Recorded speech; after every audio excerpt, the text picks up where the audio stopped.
कभी कभी जीवन में बहुत ही कठिन फैसले लेने पड़ते हैं। ठीक वैसे जैसे राजा दशरथ ने अपने पुत्र भगवान श्री राम को वनवास भेजने का निर्णय लिया।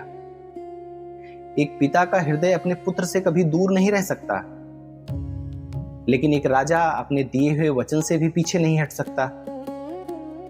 इसीलिए राजा दशरथ ने धर्म और सत्य का मार्ग चुना।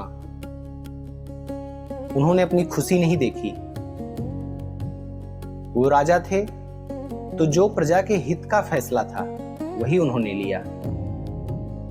क्या आपको पता है, मर्यादा पुरुषोत्तम भगवान राम को एक दिन अपने सबसे प्रिय छोटे भाई लक्ष्मण को मृत्युदंड देने का निर्णय लेना पड़ा, जिन्होंने 14 वर्ष वनवास में उनकी सेवा की। आखिर उन्होंने ऐसा कौन सा अपराध कर दिया था?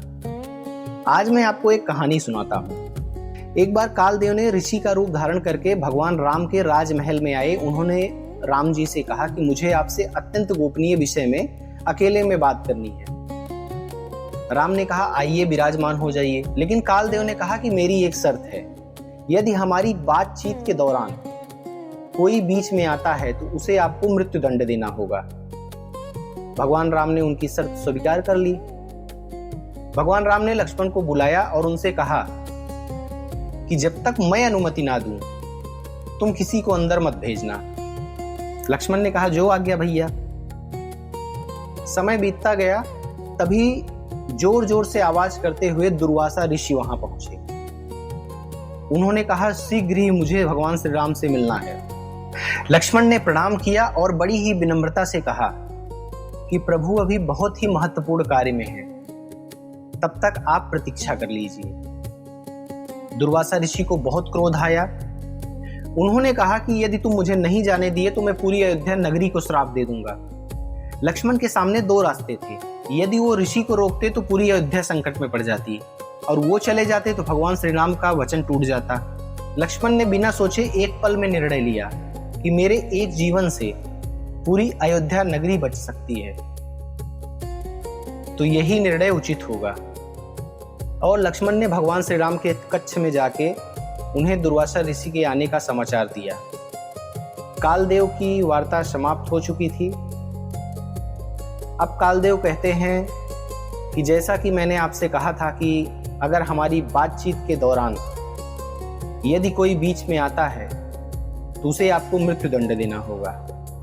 लेकिन भगवान राम के सामने अपनी प्रतिज्ञा निभाने का कठिन समय था।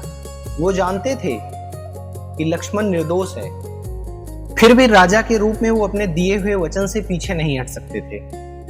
फिर भी एक राजा होने के नाते वो अपने वचनबद्ध थे। उनका हृदय टूट गया था।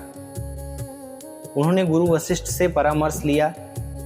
गुरु वशिष्ठ ने कहा कि धर्म की रक्षा के लिए लक्ष्मण का त्याग ही प्रतिज्ञा के पालन के समान होगा। भगवान राम ने अपने सबसे प्रिय छोटे भाई लक्ष्मण का त्याग कर दिया।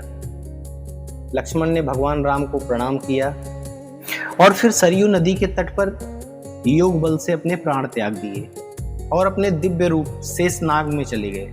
और कुछ समय बाद भगवान राम ने भी अपने अवतार पूर्ण कार्य को समाप्त करके सरयू में प्रवेश किया। इस कहानी का संदेश है कि धर्म की मांग कभी कभी अत्यंत पीड़ादायक निर्णय की मांग करता है। आपने इस कहानी में देखा कि राम ने भाई से ज्यादा अधिक महत्व अपने वचन को दिया और लक्ष्मण ने अपने जीवन से ज्यादा महत्व अपने प्रजा को दी। राम और लक्ष्मण के इन्हीं त्याग को हम आदर्श मानते हैं। अगर आपको कहानी अच्छी लगी हो तो एक लाइक कमेंट जरूर कीजिएगा। जय श्री राम।